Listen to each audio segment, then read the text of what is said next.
Welcome to our podcast.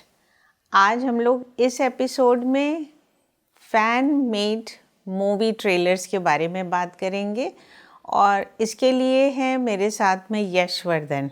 Thank you for inviting me to this podcast and yes, जैसे आपने recently मेरे YouTube channel पे देखा ही होगा कि मैं आजकल फ़ैन मेड ट्रेलर्स बनाने लगा हूँ। यस, उसी को देखकर मुझे आइडिया आया कि क्यों ना इसके बारे में हमारी ऑडियंस को भी मालूम पड़े। एग्जैक्टली ये जो पुरानी फिल्म्स हैं और कुछ नई फिल्म्स हैं उनके इन्होंने ट्रेलर्स बनाए हैं जो काफ़ी पसंद किए जा रहे हैं। तो हम जानना चाहेंगे सबसे पहले यश कि तुमने मूवी ट्रेलर्स बनाना क्यों स्टार्ट किया? ओके, सो मैं ऐसे एक बार ट्रेलर सर्च कर रहा था एलियन का। एलियन एक वहाँ की आइकॉनिक हॉलीवुड मूवी है, तो उसका ट्रेलर भी बहुत आइकॉनिक है। इनफैक्ट कभी टाइम मिले तो खुद आके कभी देख लीजिएगा वो ट्रेलर। Okay. तो वो मैं सर्च कर रहा था और फिर देखा कि मूवी का नाम एलियन है। हाँ, प्रॉपर एलियन, वो 1979 में आई थी। अच्छा। तो और अभी इसकी हम लोगों ने रिसेंटली सीक्वल नहीं, प्रीक्वल देखी थी, एलियन रोमुलस। अच्छा। हाँ, कुछ महीनों पहले। सॉरी, सीक्वल थी वो। तो हाँ, वो एक्चुअली उसमें इतनी सीक्वल प्रीक्वल हो गए इसलिए थोड़ा कन्फ्यूजन उसमें हो जाता है। तो एलियन तभी मैंने देखा था उसका ट्रेलर ओरिजिनल वाला। तो मैं ऐसे सर्च किया, टाइप किया यूट्यूब पे एलियन ट्रेलर, फिर देखा वहाँ पे एलियन मॉडर्न ट्रेलर आ रहा था। मॉडर्न ट्रेलर का मतलब क्या हो गया कि ऐसा क्या होगा? तो देखा नहीं, अच्छा थोड़ा स्टाइल में थोड़ा डिफरेंस है उसमें, क्योंकि एक जो पुराने ज़माने का स्टाइल होता है ट्रेलर्स का और एक आजकल का स्टाइल जो होता है उसमें थोड़ा डिफरेंस होता है। ऐसे मूवीज़ में स्टाइल में डिफरेंस हो गया, वैसे ट्रेलर में हो गया, and that is applicable in Hollywood also. तो मैंने वो अच्छा लगा, फिर मैंने और देखे। तो मैंने फाइट क्लब के देखे, गुड बैड एंड अगली के देखा, कासाब्लांका एक 1941 की मूवी थी। इनफैक्ट मैं कहूँगा जो कैसाब्लांका का ट्रेलर था modern trailer, that was far superior जो ओरिजिनल वाला ट्रेलर था। अच्छा। ओरिजिनल वाला प्रॉपर मैं ये कहूँगा कि वो मिसलीडिंग था। जो आपको मूवी जिस टाइप की बनाई गई थी और जिस टाइप का ट्रेलर था उसमें ज़मीन आसमान का फ़र्क था। एक्चुअल में क्या होता है कई बार कि ट्रेलर का पर्पस होता है मूवी सेल करना ऑडियंस को, तो कई बार थोड़ा जो मिसलीडिंग ट्रेलर्स भी लोग बना देते थे। ये अभी भी प्रैक्टिस चलती है। जो फेमसली हुआ था, एक ड्राइव करके एक मूवी आई थी 2011 में, वो बहुत ही स्लो पेस्ड मूवी थी, लेकिन उसको प्रेजेंट ऐसे किया कि बहुत ही फास्ट पेस्ड मूवी हो। ओके। तो ये पहले भी होता था। मॉडर्न ट्रेलर वाली प्रॉब्लम को फिक्स कर देता है। जो मूवी का टोन है वैसे ही ट्रेलर बनाएंगे। तो ये जो मॉडर्न ट्रेलर्स हैं ये क्या जिसकी मूवी है वही बनवाता है या कोई भी कर सकता है इसको? ये एक्चुअली मोस्टली फैन एडिट ही होते हैं। मतलब नॉर्मल एक कोई पर्सन है, वो वीडियो एडिटिंग उसको आती है और मूवीज़ की क्लिप्स हैं उसके बाद उसको लेके ही बना देते हैं। ओके। तो ये इनफैक्ट इतना कॉन्सेप्ट पॉपुलर हुआ कि बाद में डीसी और एचबीओ ऑफिशियली ये लोग मॉडर्न ट्रेलर्स बनवाने लगे, क्योंकि अब जब ऑनलाइन फीवर कोई भी जो ट्रेंड चलता है तो बड़ी कंपनी भी उसको कैश ऑन करने की कोशिश करती हैं। जैसे इंडिया में हम लोग देखते हैं कि जैसे जो ये इन्फ्लुएंसर्स होते हैं भुवन बाम टाइप के, उनको अब ओटीटी इनफैक्ट बड़ी बड़ी कंपनी से प्रॉपर वो मिलने लगे ऑफर्स वगैरह। तो वहाँ पर भी ऑब्वियस है कि जो भी वायरल फीवर चलेगा उसको एक टैप इन करेंगे। तो काफ़ी आप देख सकते हैं, यूट्यूब पे जाएंगे तो देखेंगे कि एचबीओ और डीसी वालों ने मॉडर्न ट्रेलर बनाए, चाहे वो सुपरमैन जैसी मूवी का हो, कैसाब्लांका हो या और भी मूवीज़ हो। ओके।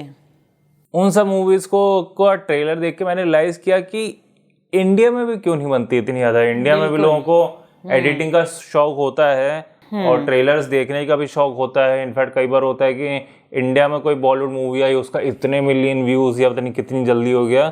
तो आई थॉट कि ट्रेलर्स देखने का हमें शौक है, एडिटिंग का भी शौक है, मूवीज़ का तो है ही शौक, so why not start this trend in India also. तो मैंने सोचा कि कौन सी मूवी बेस्ट रहेगी ये मॉडर्न ट्रेलर बनाने के लिए। मैंने सबसे पहले छांटा वेलकम को। ओके। तो क्या रीज़न क्या था, वेलकम कैसे उसको चूज़ किया? तो मैं समझता हूँ अगर आपको किसी ट्रेलर बनाना है किसी मूवी का, तो उस मूवी के बारे में अच्छे से मालूम होना चाहिए कि आपने देखी हो और कई बार देखी हो, ताकि आप उसका पूरा सेंस वगैरह समझ पाएँ। वेलकम उन मूवीज़ में से है जो मैंने कई बार देखी है। फनी मूवी है, लाइट सी है और अक्सर टीवी पे आती रहती है, वरना आप तो यूट्यूब और प्राइम वीडियो के थ्रू देख ही सकते हैं। देख सकते हैं। तो ये मैंने कई बार मूवी देखी है, ऑलमोस्ट कुछ डायलॉग्स तो रट गए हैं। ओके। हाँ, और ये आई बिलीव ये मेरा केवल नहीं होगा, काफ़ी लोगों की फेवरेट में से होती है वेलकम, तभी उसके काफ़ी डायलॉग्स ऐसे होते हैं जो अभी भी लोग कोट करते हैं। चाहे वो कंट्रोल उदय कंट्रोल हो या फिर इस काम के लिए तो समय ही समय है, काफ़ी उसके पॉपुलर हो गए हैं डायलॉग्स। ओके।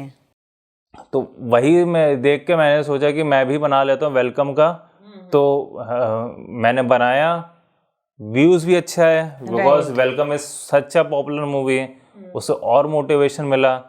तो मैंने सोचा कि अब एक अच्छा बना दिया है और ये मुझे मज़ा भी प्रॉपर इसमें आया था। और जो वेलकम है वो एक तरह से फैमिली में सभी लोग देख सकते हैं, मतलब कोई भी देख सकता है। एब्सोल्युटली। और कभी भी देख सकता है, मीन्स उसके लिए आपको मूड अच्छा ही होगा उसको देख के। वही वो परफेक्ट मूवी है। आपका थोड़ा मूड लो फील कर रहे हैं, आप लगा लीजिए, 10 मिनट के अंदर आपका मूड ठीक, 10 क्या 5 मिनट के अंदर ठीक हो जाएगा। वो इतनी ज़्यादा वैसी रिवॉचेबल फनी मूवी है। तो ये तो पॉपुलर मूवी हो गई वेलकम। नहीं तो फिर इसके बाद जो अभी जैसे मैंने देखा हकीकत बनाई, तो एक तरफ थी मॉडर्न एज की ही कहेंगे कि वेलकम थी, और हकीकत जो कि काफ़ी पुरानी मूवी है, तो उसको देखने का मतलब उसको बनाने का क्या मोटिवेशन था? Good question. हकीकत नॉट ओनली पुरानी मूवी है, वो ऐसी मूवी जो मुझे लगता है इस जनरेशन वाले उतना देखते नहीं है। जैसे कुछ पुरानी मूवीज़ अभी भी इस जनरेशन वाले देखते हैं, चाहे वो अमिताभ बच्चन जी के दीवार, शोले हो गई, या फिर कुछ लोग मुगले आजम पसंद है। ये मुझे लगता है शायद इनफैक्ट इस जनरेशन में बहुत पॉपुलर ही नहीं है। हाँ, इनफैक्ट ये मूवी ऐसी जो मैंने भी नहीं देखी है, हाँ, बहुत से मेरी जनरेशन के लोगों ने भी नहीं देखी होगी। हो सकता है, ये हो सकता है। और आज की जनरेशन को मालूम भी नहीं होगा कि ऐसी कोई मूवी है। वही, दिस इज़ वेरी सरप्राइजिंग, क्योंकि जो मैंने मूवी देखी मेरे हिसाब से ये इंडिया की अब तक बेस्ट वॉर मूवी है ये, जितनी मैंने देखी हैं। ओके। ये 1964 में आई थी और ये पहली इंडिया की वॉर मूवी थी। अच्छा, नहीं तो उसको कैसे, मतलब हकीकत क्यों देखी है? हाँ, तो गुड क्वेश्चन कि इनफैक्ट वो होने वाला था इंडो चाइना वॉर जो हुआ था 1962 में, तो उसकी 67th एनिवर्सरी होने वाली थी। तो ऑब्वियसली जब ऐसे कोई एनिवर्सरी होने वाली होती है या कोई इंपॉर्टेंट इवेंट होने वाला होता है, तो कई बार होता है जस्ट टू ग्रैब अटेंशन, कई बार आर्टिकल वाले मूवीज़ का भी नाम ले लेते हैं जो उस इवेंट पे बेस्ड है। अब जैसे कोई 71 वॉर के ऊपर कोई आर्टिकल होगा तो वो उसमें एक बार बॉर्डर का नाम हो जाएगा, या फिर महात्मा गांधी के ऊपर कोई आर्टिकल होगा तो उसमें ऑब्वियसली गांधी मूवी का नाम होता है। तो इसी में ऐसे ही हकीकत का भी नाम ऐसे ही लिया गया था। अच्छा, किसी आर्टिकल में था? हाँ, मैंने किसी आर्टिकल में पढ़ा था। ओके। तो मैंने कहा अच्छा, मुझे तो मालूम भी नहीं था कि ये कोई हैवी मूवी है इतनी, कि मुझे क्योंकि जितनी भी हम लोग की अब तक इंडिया में मूवी बनी मोस्टली जो हम लोग ने देखी सब इंडो पाक वॉर के ऊपर थी, इंडो चाइना वॉर के ऊपर नहीं थी। और फिर ये देखा कि ये तो बहुत ही तारीफ हुई इस मूवी की। इनके डायरेक्टर भी वेल रिस्पेक्टेड चेतन आनंद है, जो कि देवानंद के बड़े भाई भी थे। तो मैंने कहा जब अच्छा इसमें मतलब टॉपिक भी अच्छा है और डायरेक्टर भी अच्छे हैं, स्टार कास्ट भी बड़ी बड़ी थी, बलराज साहनी और धर्मेंद्र जी थे। और उससे बड़ी बात, इसका एक फेमस गाना है अब तुम्हारे हवाले वतन साथियों। हाँ, ये गाना तो हर उसमें बजता रहता है जब इंडिपेंडेंस होती है या वही।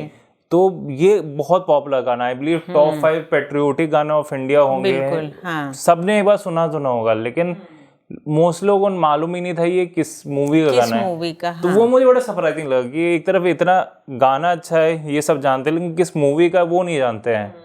देखना तो दूर की बात है। तो मैंने कहा ये कैसे हो रहा है, ये तो देखनी चाहिए लोगों को, इतनी अच्छी मूवी है। तो मैंने इसी चक्कर में मैंने जब देखी मैंने रियलाइज किया हाँ इसका तो बनाऊंगा ही बनाऊंगा, ताकि लोग जान जाए कि इसको देख लें। अब उसमें तरीका हो सकता है, 2 तरीका हो सकता है। आप किसी को मोटिवेट कर सकते हो देखने के लिए, या तो अब अच्छा रिव्यू डालो उसका, बताओ ये अच्छी मूवी है। मे भी कुछ लोग पढ़े ना पढ़े तो देखें ना।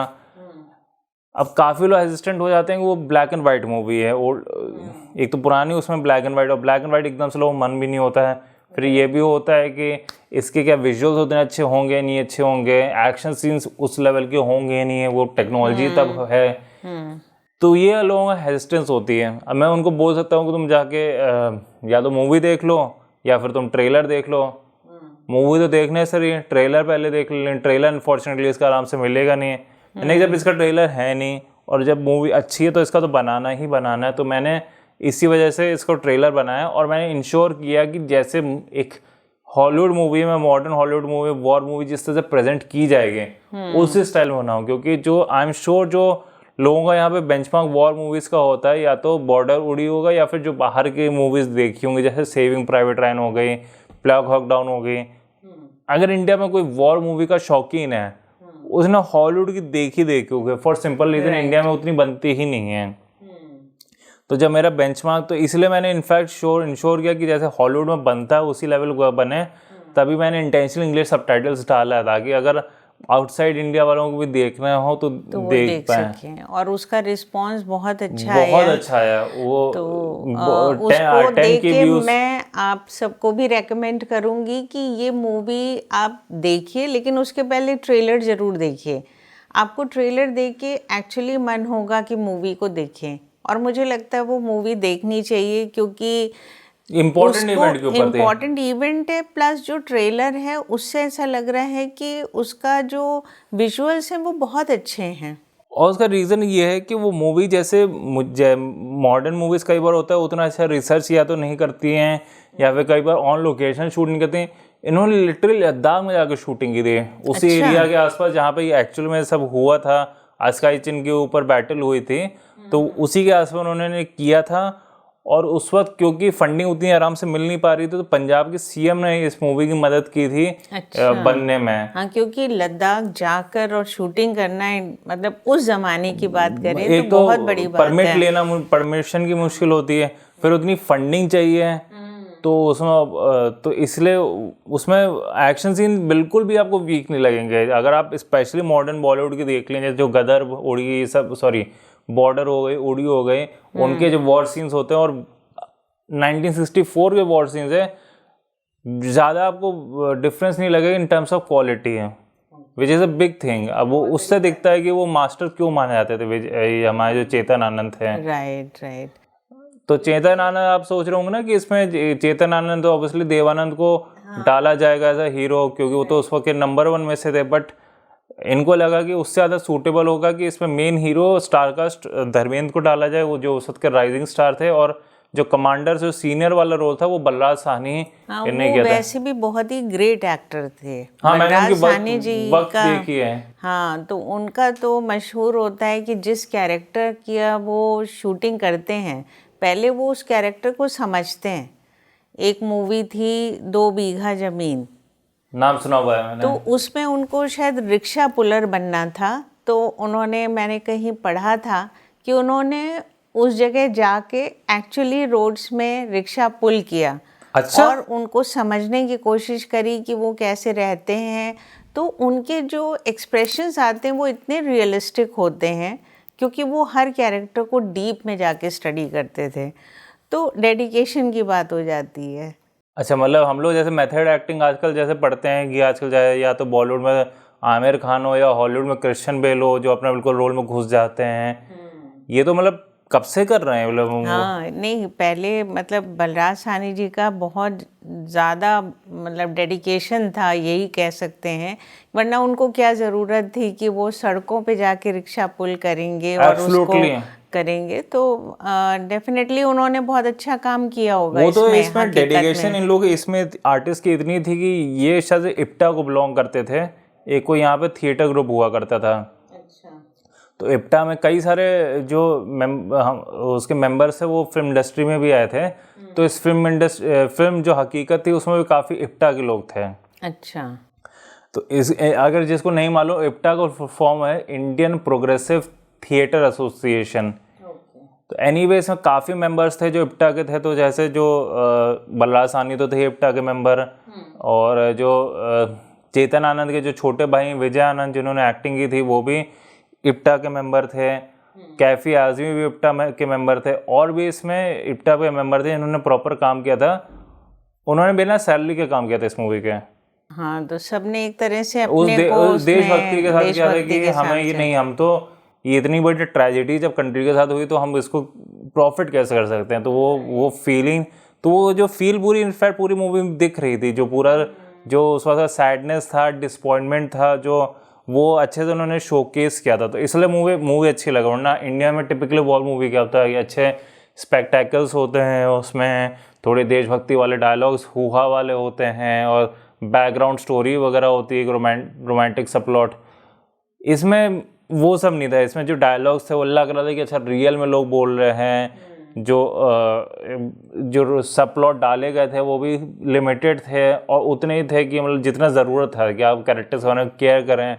तो ये लग रहा था कि आप एक्चुअल में मूवी नहीं देख रहे हैं, आप एक्चुअल में पूरा आपके सामने चल रहा है ये कि यही ये रियल के सोल्जर्स हैं, वही बोल रहे हैं। ओके, तो इसमें जो ये सॉन्ग था उसको किसने गाया और उसके बारे में अगर कुछ मालूम हाँ, तो हो? ये गाया था सिंगर मोहम्मद रफ़ी ने, और इनके लिरिक्स लिखे थे कैफी आज़मी ने, जो कि शबाना आज़मी के फादर हैं। अच्छा, हाँ, वो भी बहुत फेमस हाँ, पर्सनालिटी है। और इनके म्यूजिक डायरेक्टर थे मदन मोहन। तो बहुत ही मतलब ऐसा गाना है कि अगर उसको सुन ले तो आप उसका अपना इमोशंस कंट्रोल नहीं कर पाओगे। सकते, हाँ। और अगर आप मूवी देख ले तो आप बिल्कुल ही नहीं कर सकते हो, वो इतना वेल पिक्चराइज सॉन्ग था वो पूरा। अच्छा, हाँ, वो इनफैक्ट आप वैसे भी आपको यूट्यूब पे मिल जाएगा वो पूरा गाना, बट बेटर है कि आप मूवी के अंदर देखें तो वो ज़्यादा फील आ पाएगी। राइट। वो इनफैक्ट मुझे लगता है उस वक्त जो नेशन का जो मूड था वो अच्छे से कैप्चर कर लिया था, वो इतना ज़्यादा वैसा गाना था। वो तो अभी भी सुना जाता है तो फीलिंग वैसी ही आ जाती है, लेकिन अगर हम मूवी देखेंगे और उसको समझेंगे तो फिर डेफिनेटली उसका असर और ज़्यादा होगा। वो मुझे लगता है इसका इसलिए फर्क पड़ा था कि बिल्कुल लिटरली 2 साल बाद ये मूवी आई थी, तो उस वक्त जो उस वक्त खुद ही अपने वो फीलिंग के साथ थे कि अच्छा जो हुआ है कि एज अपोज टू आपने मान लो कोई इंसिडेंट 10 साल पहले 20 साल पहले हुआ है जिसमें आप खुद ही छोटे थे, तो मे भी वो फील ही नहीं कैप्चर कर पाएंगे मे भी। तो इसलिए ये बड़ा वैसा था, तो ये इसलिए मुझे लगता है इसलिए इंडिया की one of the best war movie है। अच्छा, तो मेरे ख्याल में अब ऑडियंस के लिए ये काफ़ी है समझने के लिए कि मूवी बहुत अच्छी है, मस्ट वॉच है। और इस मूवी को देखें, यूट्यूब पे मिल जाएगा अल्ट्रा चैनल करके, वरना वैसे यूट्यूब आपको मिल जाएगी मूवी आराम से। ओके, और ऑडियंस से मैं कहूँगी कि इस मूवी को देखने के पहले जो ट्रेलर देखें तो आप कमेंट करके बताइएगा कि हम लोग की बात से आप कितना एग्री कर रहे हैं। क्या आपको एक्चुअली ट्रेलर वो अच्छा लगा और मूवी देखने का मन किया? और जब आप मूवी देखें तब भी आप कमेंट करके बताइए कि एक्चुअली ये मूवी आपको कैसी लगी।